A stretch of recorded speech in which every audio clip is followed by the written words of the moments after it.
CTV News with Ricardo Veneza.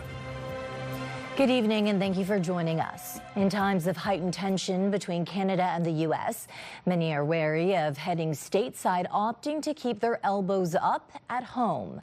But those who are still crossing these days may need to be prepared to hand over more than just their passport at the booth.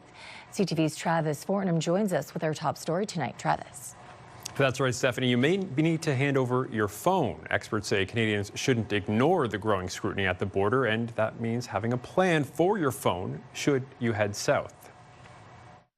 Crossing into the U.S. has long been a Windsor-Detroit convenience, but lately some Canadians are more cautious. I'm a frequent traveler to the United States. I haven't noticed any significant change in how officers deal with Canadians. Immigration lawyer Eddie Kadri says what has travelers talking is the rise in device searches. U.S. Customs and Border Protection data show officers searched nearly 15,000 phones and laptops between April and July, the busiest stretch since 2018, though the agency says such searches are still rare. And it is totally within their power to ask to see your phone. They have a tremendous amount of discretion at their disposal, and the law supports that. Kadri says you need to decide before leaving home if you're comfortable with the type of questions and searches border agents are authorized to conduct. It really isn't the time or place to have that at the port of entry when you're seeking entry.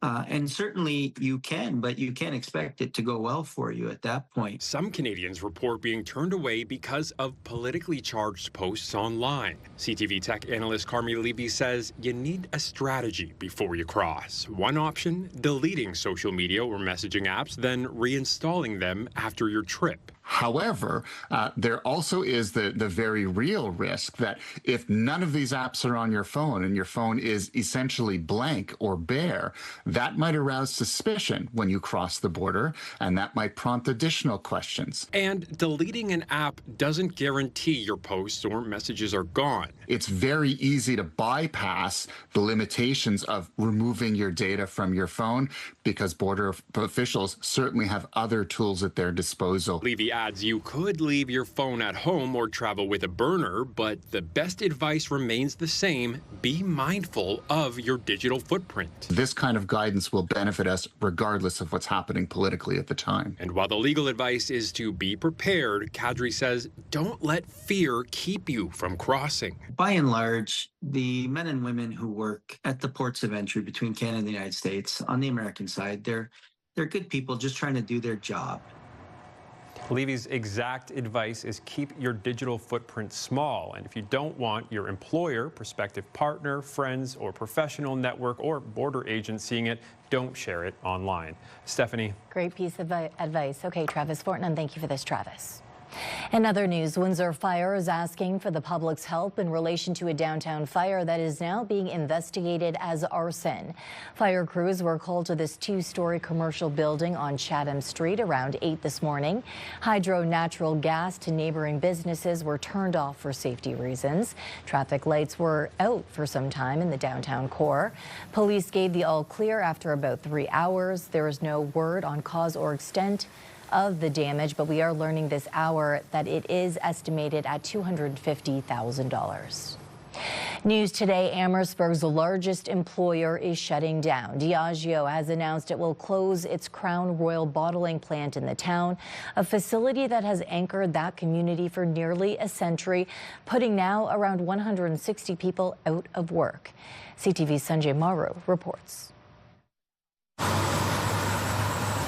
Diageo is not just Amherstburg's largest employer. It represents far more to this shoreline town of about 25,000. You have generations of families that have worked there. Amherstburg's wrapped their arms around that facility. Inside, crews bottle and package Crown Royal, filling, capping, and case packing before finished cases ship to distributors in Canada and the U.S. Come February, the doors are closing on this nearly 100-year-old facility, putting 160 people out of a job. To be quite frank with you, I was pissed off. I made it clear to the company that they have a fight on their hands because it was basically reading me a letter with no details, just saying it was a business decision. season. In a statement, the company says it's part of a plan to streamline its North American supply chain, shifting some bottling closer to U.S. consumers, while Crown Royal's mashing, distilling, and aging remain in Canada. For this community, the shutdown raises difficult questions about what Amherstburg looks like without its largest employer. I've asked the CAO and the treasurer to look at the economic impact that is going to happen on Amherstburg. Amherstburg Mayor Michael Prue says he plans on reaching out to Invest Windsor Essex to see if anyone would be interested in taking over this massive facility. Without the jobs, we become a bedroom community, and I, as mayor, do not want that. We're trying to increase our commercial industrial base. We've been very successful in the last year. This is a major blow. Diageo says Crown Royal whiskey destined for Canada and non-U.S. export markets will continue to be bottled in Canada, but at the company's facility in Valleyfield, Quebec. As for the union, officials say they are coordinating efforts with Unifor leadership to develop a strategy to try and keep the plant open. Sanjay Maru, CTV News. Also closing several beer stores, and now there's a new problem surfacing: where to take the empties. As CTV's Heather Wright reports, retailers will soon have to take over and take your returns. Last year, more than 1.6 billion empties were returned to Ontario beer stores, according to the retailer. It's $33 here. But with more than 100 locations either shuttered or slated to close by the end of the year, some fear the program won't survive. Where were those people going to get their money back? You're not going to drive an hour to a beer store. Most provinces have some sort of deposit return program, whether it's through retailers or purpose-built depots.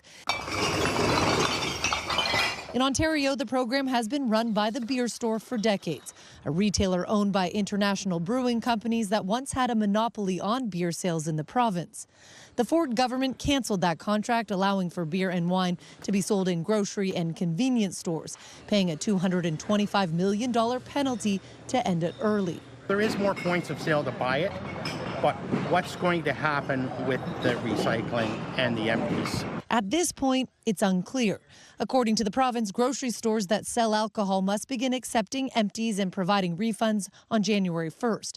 But now some grocers, including Loblaws, Metro, and Sobeys, are rethinking selling booze. Retail settings are not designed to accommodate bulk returns of alcohol containers, the Retail Council of Canada said in a statement. Given the cost and operational complexities of managing alcohol returns, some retailers are reassessing whether it remains viable to continue selling alcohol. The union representing beer store workers expects more closures next year, a hit to recycling efforts and to those who rely on empties to make ends meet. This is really helpful for us. The province says the beer store will continue to operate the deposit and return program until 2031, but with more and more stores like this one closing, it's not clear if consumers will go out of their way to return their empties. Heather Wright, CTV News, Toronto. It was a staple of Windsor and Detroit radio for decades, and now 89X is making a comeback.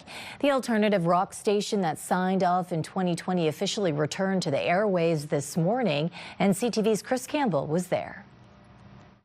89X is back. It was the radio station that gave Windsor Detroit its edge. And after 5 years of absence, 89X returned this morning, kicking off with the same energy that made it famous in the 90s. We could feel that the public was ready for it to come back. The people of Windsor love the brand, love what it represents.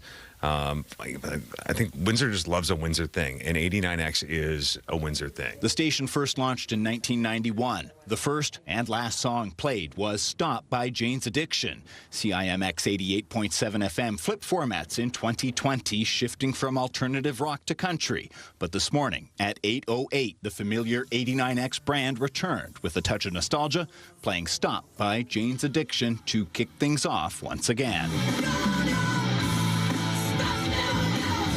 Felt like the right time, that enough time had passed, that it's time to bring it back and move it into the future. What a great thing for Windsor, Detroit, Essex County, and young Canadian rock bands and bands with a different slant on their take of rock music. For bands like the Tea Party, 89X wasn't just a radio station, it was a launch pad. I think it's wonderful. I think it's incredible, to be honest. I think it's going to be huge, and I think it's going to explode beyond the reach it once had. It felt like when it went away originally, that was like a sad marker for where rock music is, and having that come back, I think, is definitely a bright light for artists like us who are making the music that we kind of make. And for a new generation of Windsor musicians, the station's revival is more than just nostalgia. It's an opportunity. It's going to have so much of an impact on local musicians, artists, and just like your everyday people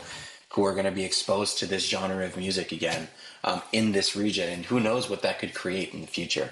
So I think that's pretty exciting. The relaunch was already creating a buzz before today's switch. The station says listeners can expect a mix of classic alternative tracks like the ones 89X made famous, alongside new music from today's artists. 89X is back, and it's going to be better than ever. Chris Campbell, CTV News.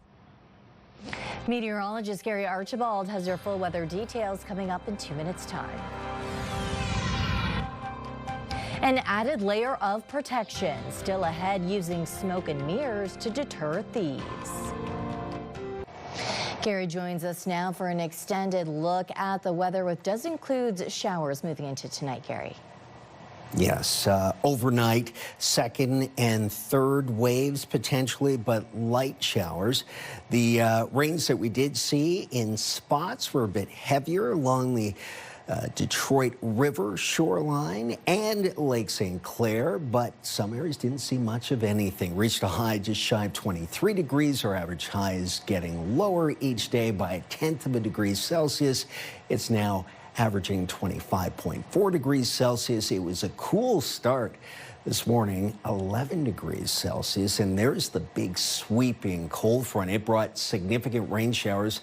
I'd say the eastern flank of southern Ontario got the worst of it, certainly through the Golden Horseshoe, Niagara Falls, Fort Erie. Meanwhile, we saw along the shores of Lake St. Clair through the Detroit River area some rains through the afternoon. We'll get into a clearing. The good news part of the next 24 to 48 hours, although it is cool as I speak into tomorrow morning, pre-dawn, some areas of southern Ontario will be in single digits. London, maybe about 5 degrees Celsius, 6 degrees Celsius before sunrise Friday morning.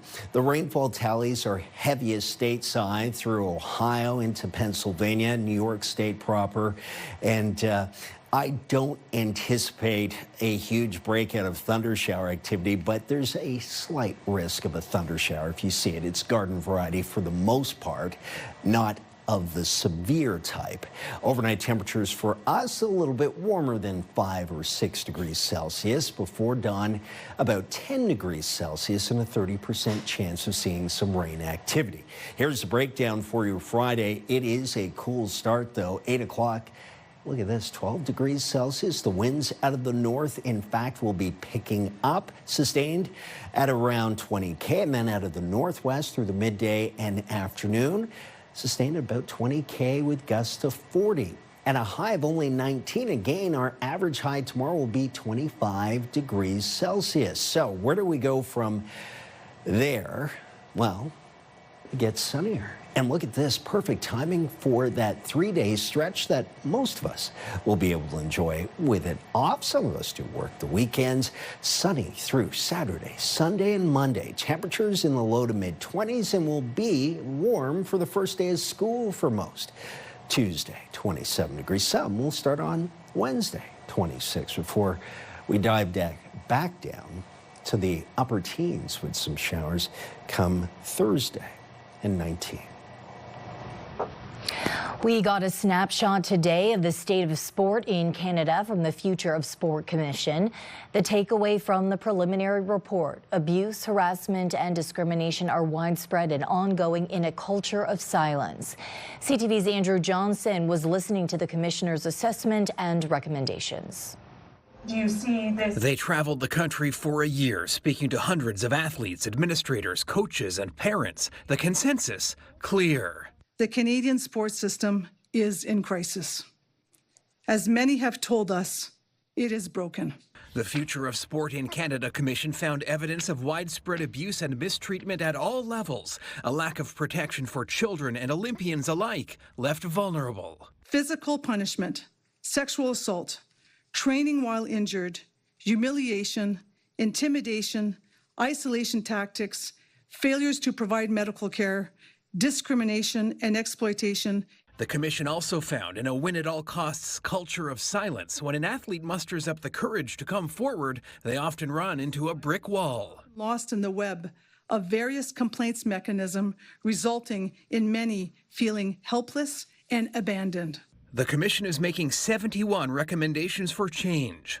It suggests the creation of a unified national safe sport tribunal to eliminate the patchwork between local, provincial, and federally regulated organizations and enforce legislation at all levels. Federal funding being made conditional on compliance, background checks, and a nationwide public registry to flag wrongdoers and restrict access.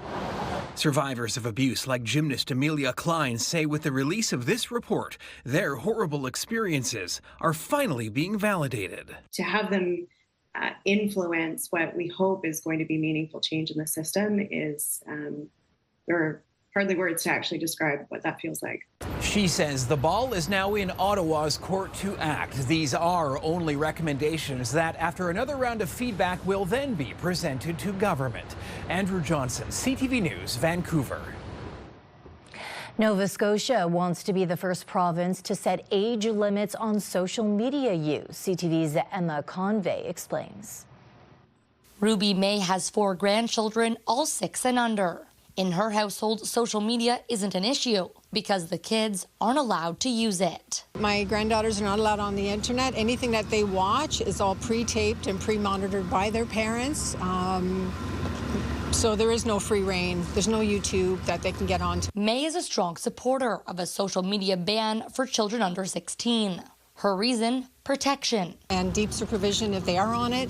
No posting of minors on the internet due to the number of scammers and pedophiles that are out there these days that are stalking these children. Whether or not that becomes a law here in Nova Scotia, the provincial Liberals are on board, putting forward a bill this morning. Today is about restricting social media access to Nova Scotians under the age of 16. This has happened in other places of the world. It started generally at the state or provincial level. This is something that is evidence-based. That's when they're starting to drive. That's when they're starting to become an adult. We have to start teaching them how to be on these platforms safer. But under that, you know, their development is so impacted by forming their identity at that age and the influence that these algorithms have on the content they're seeing. The bill put the onus on tech companies to police it. The way we can do it is to make the companies self-regulate and have penalties in place if they don't. Some experts suggest delaying access as long as possible. North American youth are now telling us they're spending on average about 4 hours a day, 4 hours a day. They're feeding our kids a steady diet of anxiety and outrage that is making them upset and unwell. You don't know how old they are actually online if you're talking to them. Having a 2-year-old, just looking at that now, it's definitely scary. But some say there are benefits. Kids using the social media actually gain a lot of knowledge. Emma Convey, CTV News, Halifax.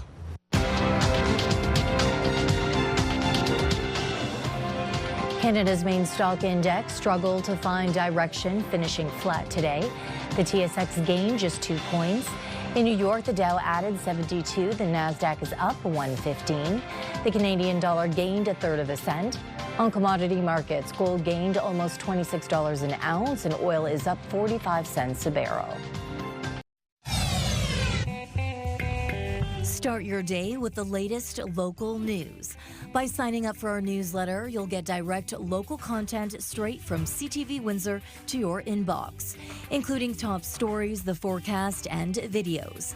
You can sign up at ctvnewswindsor.ca.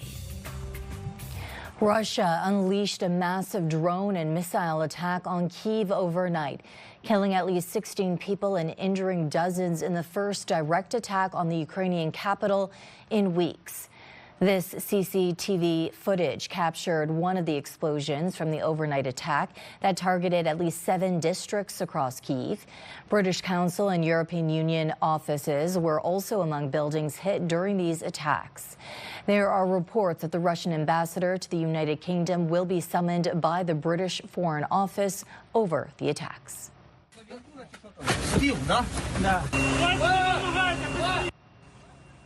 Rescue crews picked through the rubble searching for survivors. Among those killed, at least 4 children between the ages of 2 and 17. Ukraine's Air Force says Russia launched close to 600 drones and at least 31 missiles in the attack, which come amid a flurry of diplomatic efforts to end the conflict. Closer to home, a vigil last night in Minneapolis mourning the victims of yesterday's mass shooting. What I'm thinking about is a national ban on assault rifles. My prayer is a national ban on these assault rifles.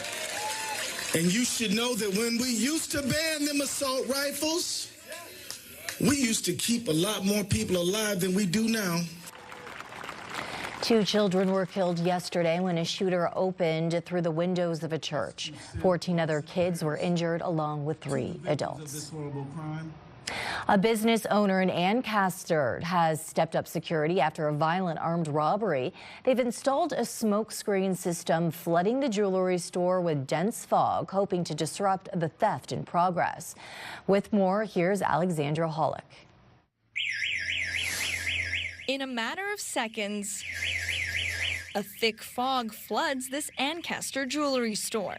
It's a taste of what could happen in the event of an armed robbery. If the hold-up button is pushed, they automatically disperse for 30 seconds with a non-toxic water vapor. Owner Jean-Pierre Verbunt installed the anti-theft measure after a violent smash and grab last December. They did smash almost every case in the store. I spent the night in the hospital, got a CT scan, lots of damage to my face from hammers and punching. The store's new system acts as smoke and mirrors, clouding criminals' vision and deterring them from finishing the job.